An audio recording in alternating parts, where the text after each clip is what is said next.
اللہ الرحمن الرحیم الحمد للہ رب العالمین والصلاة والسلام علی رسولہ الکریم اما بعد رب اشرح لی صدری ویسر لی امری واحلل عقدۃ من لسانی یفقہوا قولی۔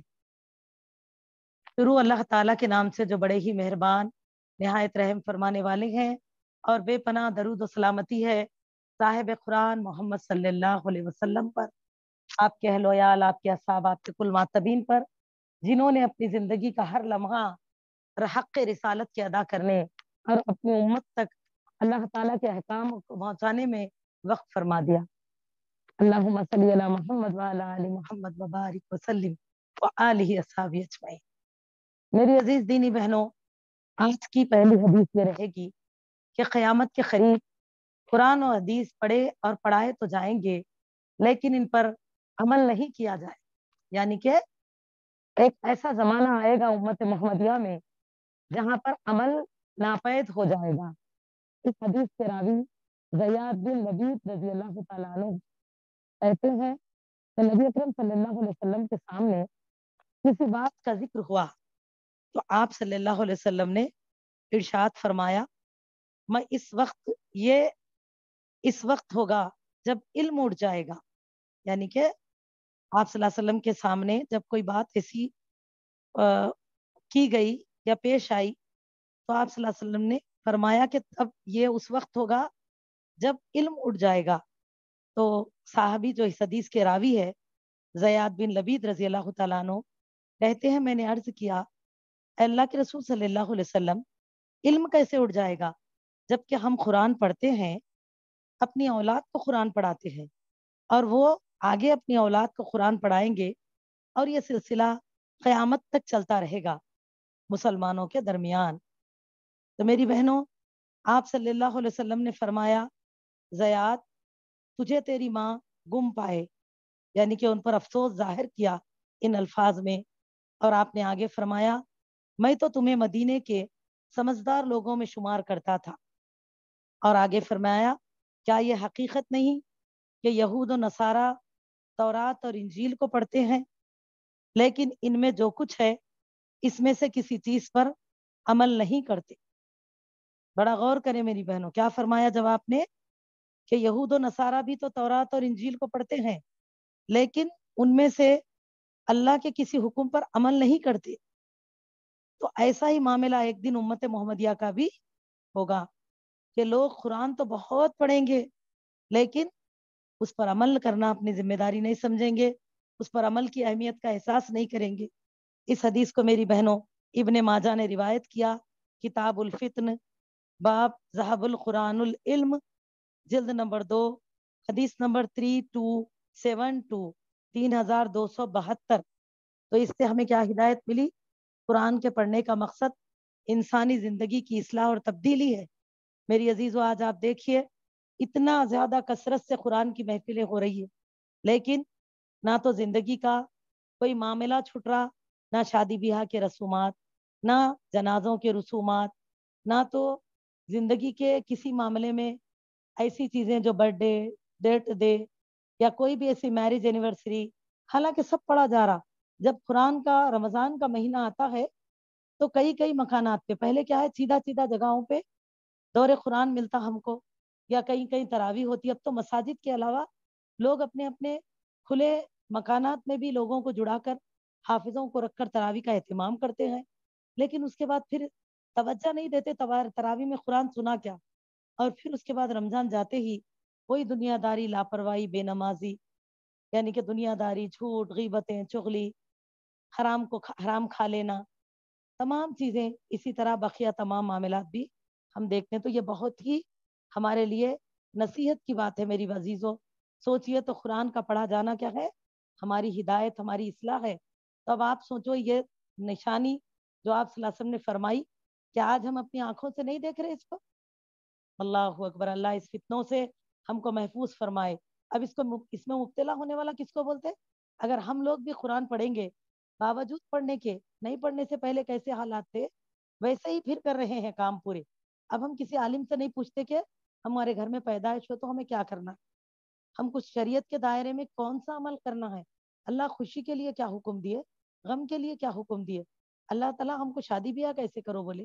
اللہ تعالیٰ ہم کو لین دین معاملات ازدواجی زندگی خانگی زندگی معاشی زندگی کیسی ہونی چاہیے؟ تو سمجھ جائیے ایسے لوگ اس فتنے کے شکار ہیں، اللہ ہم کو اس سے بچائے۔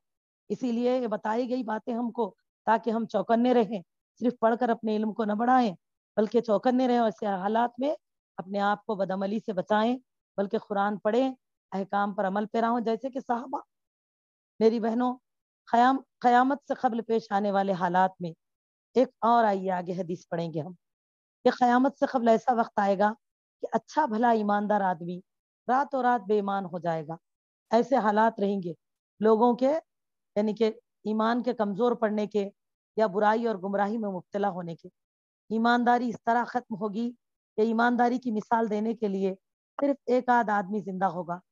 اللہ اکبر۔ اسی میں میری بہنوں بظاہر بڑے بڑے عقل مند مدبر اور ایماندار نظر آنے والے لوگ بھی بباطن یعنی چھپے ہوئے بے ایمان نکلیں گے۔ ان کو یعنی کہ جب ان سے ایسے واسطے پڑیں گے تبھی لوگوں کی آنکھیں کھلیں گی۔ تو آئیے اس حدیث کو ہم پڑھیں جس کے راوی حذیفہ رضی اللہ تعالیٰ عنہ ہیں۔ کہتے ہیں کہ رسول اللہ صلی اللہ علیہ وسلم نے فرمایا، ایک اچھا بھلا ایماندار آدمی رات کو سوئے گا اور اس کے دل سے ایمانداری نکال لی جائے گی، بس ایک یا ایک سیاہ داغ کی طرح ایمانداری کا نشان باقی رہ جائے گا، یعنی کہ اس کی یعنی کہ اللہ سے دوری اور اسلام سے دوری کا نتیجہ ہوگا۔ ایسا اللہ تعالیٰ اس کو کسی سزا کے بنا پہ نہیں دیں گے میری بہنوں، بلکہ اس بندے کی حالت یہ ہوگی کہ وہ ایسے اثر لے گا دنیا کا برائیوں کا کہ اس کا حال یہ ہوگا، رات جب سویا تھا ہوگا ایمان سے دل پر لیا تھا، لیکن صبح اٹھنے تک اس کی حالت یہ ہو گئی کہ ایمان دل سے جاتا رہا، اور اگلے روز سوئے گا تو رہی صحیح ایمانداری بھی اس کے دل سے اٹھا لی جائے گی، اور صرف آبلے کی طرح، آبلہ بولتا چھالا، چھالے کی طرح ایک ہلکا سا نشان باقی رہ جائے گا۔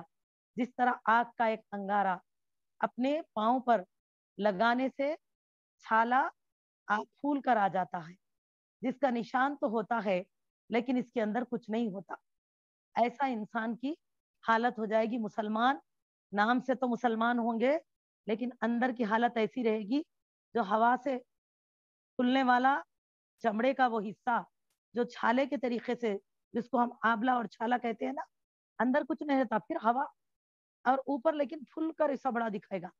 تو مسلمان کا حال یہ ہوگا کہ اس کے ایمان اس کے دل سے ایسا چلا جائے گا۔ اور میری عزیز دینی بہنوں، اللہ اکبر، ایسے حالات سے اللہ ہماری حفاظت فرمائے۔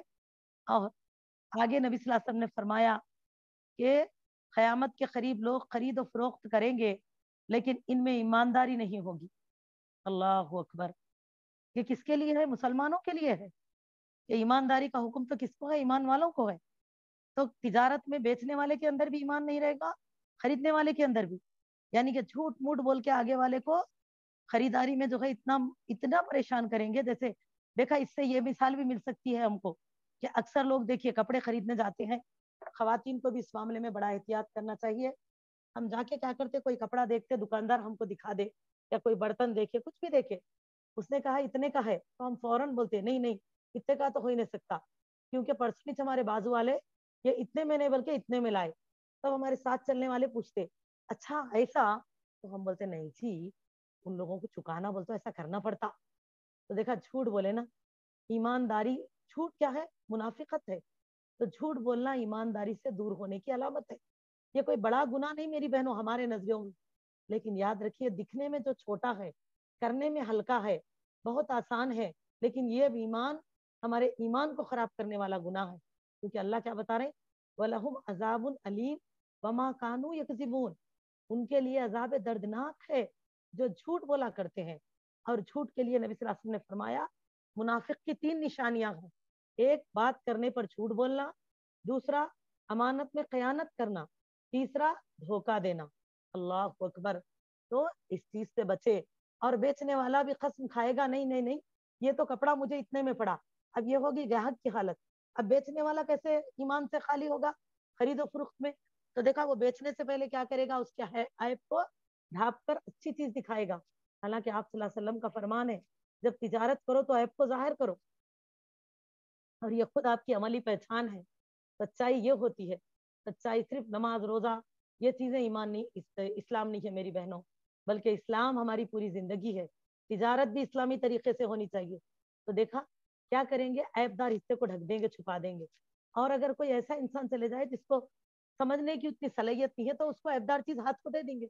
अगले दिन आए तो बोलते वो था ही नहीं ऐसा, आप ही गलती करे, जबकि मालूम है बेचने वाले को ऐसा था।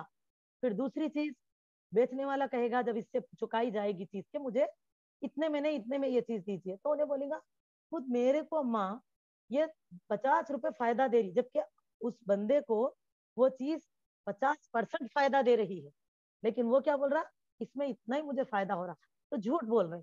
तो यही मिसाल है यहाँ पर इस हदीस के समझाने की, कि लोग कहेंगे, यानी कि वो तिजारत ऐसे करेंगे कि ईमानदारी से खाली होंगे, और बेचने वाला भी और खरीदने वाले भी दोनों भी ऐसे ही हो जाएंगे। ईमानदार आदमी की मिसाल सिर्फ बाकी रह जाएगी। लोग कहेंगे कि फुला खानदान में एक ईमानदार आदमी मौजूद है, और हाल ये होगा कि एक आदमी के बारे में लोग कहेंगे फला बड़ा अक्लमंद है, बड़े जर्फ वाला है, बड़ा बहादुर है, लेकिन इसके दिल में राई के दाने के बराबर भी ईमान नहीं होगा। हालांकि जब पहले उससे मिले थे, लोग उसकी अच्छाई को देखे थे, तो वो लोग उसकी मिसालें देंगे, लेकिन वो आदमी ऐसा होगा कि उस वक्त तक वो तमाम अच्छाइयां उससे दूर हो गई होंगी।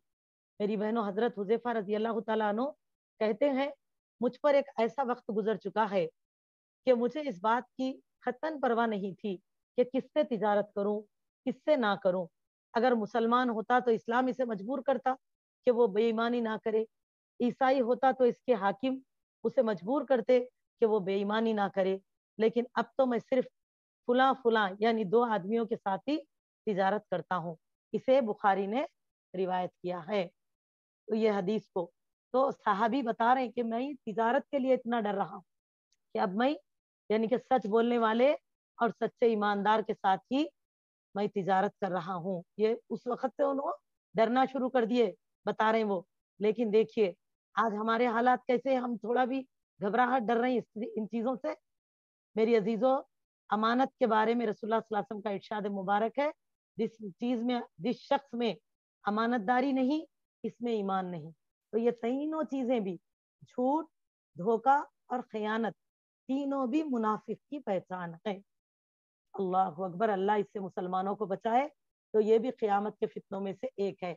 आइए आज की तीसरी और आखिरी हदीस पढ़ेंगे। क्या होगा, झूठी गवाही क़यामत के फितनों में से एक ये है कि क़यामत के करीब झूठी गवाहियां आम होंगी और सच्ची गवाही देने वाला कोई नहीं मिलेगा।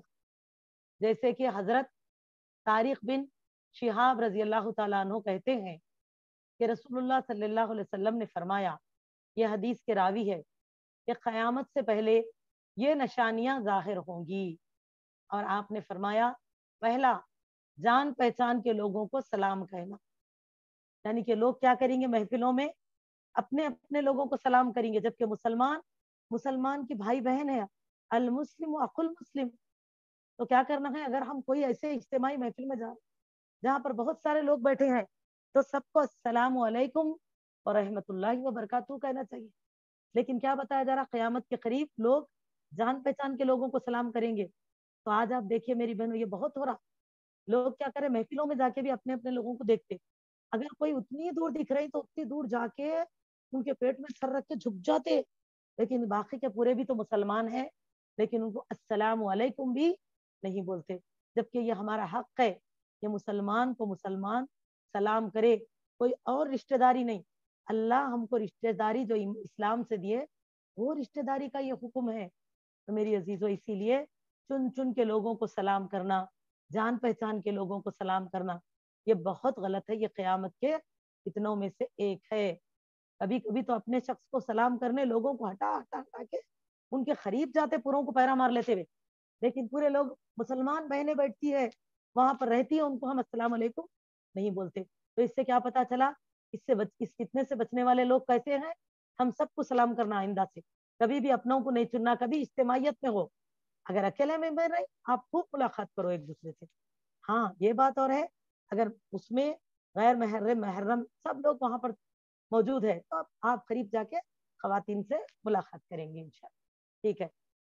اور इसी के बाद देखिए दूसरा बताया आप सल्लल्लाहु अलैहि वसल्लम ने इसी हदीस में कि एक तो हो गया जान पहचान के लोगों को सलाम करना, क़यामत का फितना, तिजारत का आम होना, हत्ता के बीवी अपने शौहर की तिजारत में मददगार होगी।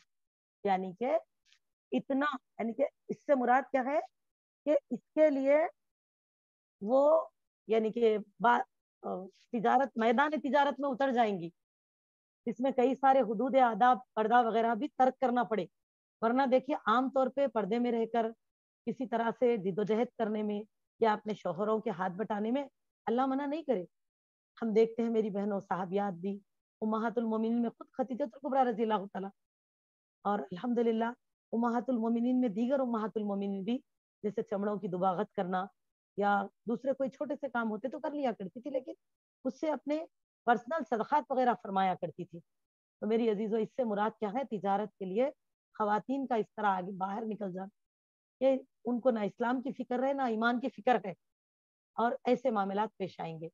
और तीसरा होगा खते रहमी। खते रहमी से मुराद ये जामे हदीस है, देखिए इसमें तमाम बातों के साथ झूठी गवाही आएगी। खते रहमी तीसरी बात आप सल्लल्लाहु अलैहि वसल्लम ने फरमाई, यानी रहम के रिश्तों को तोड़ा जाना। रहम के रिश्ते बोले तो वो रिश्ते जो हमको खून से बनते हैं, तो ये रिश्तों का हमसे हमारे ऊपर सबसे पहला हक रहता है, याद रखिए। जैसे माँ से बनने वाले खून के रिश्ते, नाना नानी खाला मामू।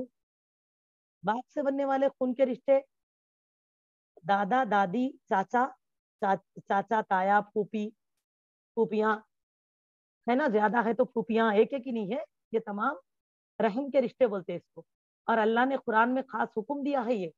और आप देखो ये हुक्म जो सूरह निसा सूरा नंबर 4 आयत नंबर 1 में हमको मिलता है कि इन लोगों, अल्लाह से डरो, वो अल्लाह जिसने तुमको एक जिन्स से पैदा किया और इसी से तुम्हारा जोड़ा बनाया, फिर इससे तुम्हारे लिए बहुत से मर्दों इंसानों को फैला दिया।